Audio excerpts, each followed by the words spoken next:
Hello, my name is Daverly Enciso. I am a student at CSUDH, and today I will be presenting a video on elasticity. An overview of the video are important terms defined with examples, applications, and connections to current events. Also, thank you for taking the time to watch this video. I would like to start off by defining elasticity of demand, which is a lot of response of how quantity demanded responds to price. To break it down in simpler terms, it means to measure the responsiveness of quality demanded to changes in price. There are many types of elasticity, which leads me to our next term, which is determinants of elasticity. Now, what are determinants of elasticity, you might ask? The first one I'm going to talk about is time, which would be more time versus less time. The second one would be the number of substitutes. More substitutes equals more elastic. Less substitutes equals inelastic. The third one we're going to be talking about is necessity versus luxury. Luxury would be an example of a boat or jewelry, while necessity are things that you need, which would be food and clothing. The fourth one would be the percentage of income spent on the good. Next, we are going to be defining the total revenue and elasticity. Total revenue is the total income of everything, while elasticity is the ability to change and to adapt. Now, with that being said, we come across cross-elasticity of demand, which measures the responsiveness of the quality demanded for a good to change in the price of another good. For example, various brands of cereals are examples of substitute goods. It is to be noted that the cross-price elasticity for two substitutes will be positive. In this case, one good is complementary to the other good. Then a decrease in the price of one good will lead to an increase in the demand for the complementary good. Now, I know that might seem confusing, so to make it more clear, I would like to talk about a current event concerning cross-price elasticity, which would be Colombia. We're going to be focusing on Colombia. Colombia is known for their coffee. Currently, the price of the coffee has increased, which signifies the quantity demanded for the coffee stir sticks have dropped. As consumers are drinking less coffee, now we need to purchase fewer sticks. I can relate to this because my family loves to drink coffee and has recently been buying less coffee, which leads to the question, how do I calculate cross-elasticity? And the answer to that is, it would be calculated by taking the percentage change in the quantity demanded of one good and dividing it by the percentage change in the price of the other good. To understand better, here is a short video to help you explain.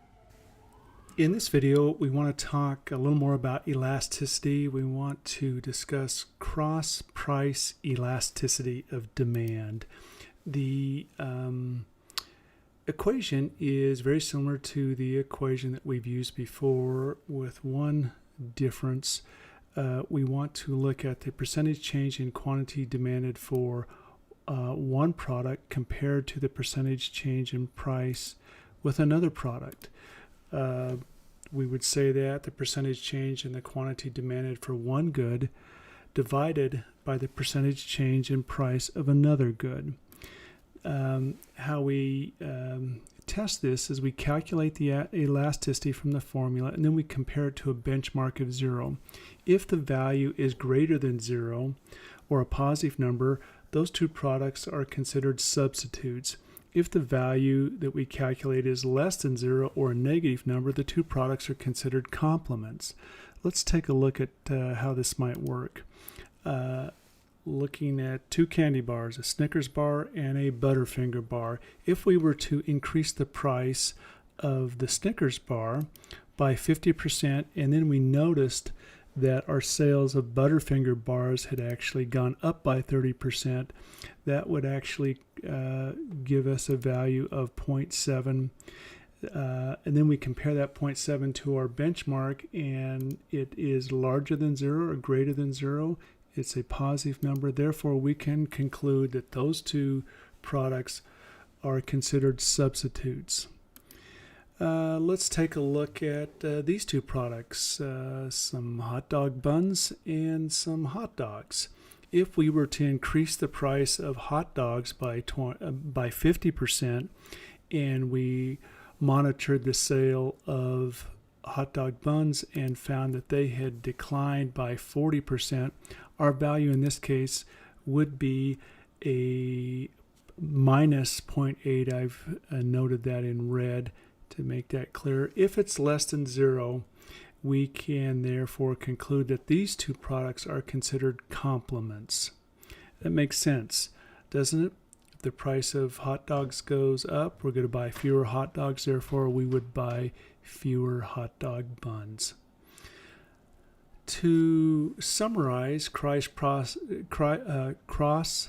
elasticity of demand is a percentage change in quantity demanded of one product divided by the percentage change in the price of another product.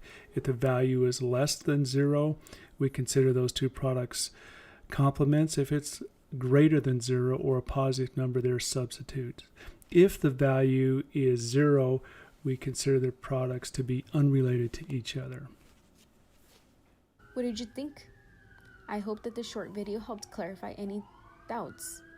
Next, we have income elasticity of demand, the responsiveness of the quantity demanded for a good or service to a change in income. I think it is pretty clear and straightforward to understand. So lastly, we have the elasticity of supply, and this is measured as the ratio of the proportionate change in the quantity supplied to the proportionate change in price. For example, high elasticity indicates the supply is sensitive to changes in price. Low elasticity indicates little sensitivity to price changes, and no elasticity means no relationship with the price. An example of an elastic good is movie tickets. We all like going to the movies, don't we? Which is why I would like to talk about this. And movie tickets, which are viewed as entertainment and not a necessity. The price elasticity of the supply is determined by the number of producers, ease of the entry into the market, spare capacity. It is easy to increase production if there is a shift in demand. With that being said, I would like to end this video by thanking you once again for viewing my video.